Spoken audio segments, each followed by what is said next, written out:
Hi hello అండి, అందరికీ నమస్కారం. ఇప్పుడిప్పుడే మరొక ముఖ్యమైన అప్డేట్ అయితే రావడం జరిగింది.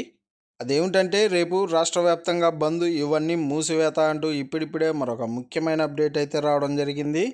అయితే దీనికి సంబంధించి పూర్తి సమాచారం తెలుసుకోవాలంటే మన వీడియోని ఎక్కడా స్కిప్ చేయకుండా చూసినట్లయితే మనకు పూర్తి సమాచారం తెలుస్తుంది. ఇక లేట్ చేయకుండా వివరాల్లోకి వెళ్దాం. రేపు తెలంగాణ బంద్ కొనసాగబోతుందని తెలుస్తుంది.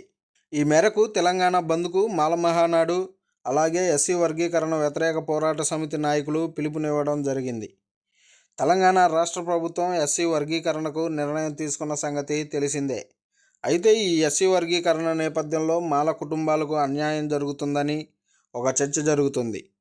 దీంతో తెలంగాణ రాష్ట్రానికి సంబంధించిన మాల మహానాడు సభ్యులు ఎస్సీ వర్గీకరణను వ్యతిరేకిస్తున్నారు. ఈ తరుణంలోనే ఫిబ్రవరి 14 అంటే రేపు తెలంగాణ బంద్కు పిలుపునివ్వడం జరిగింది.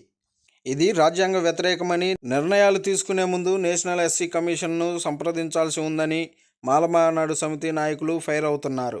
ఇక రేపటి తెలంగాణ బంద్ కారణంగా ఆర్టీసీ బస్సులు, అలాగే విద్యాసంస్థలు, బ్యాంకులు, ఇతర సేవలపై ప్రభావం ఖచ్చితంగా ఉంటుందని చెబుతున్నారు.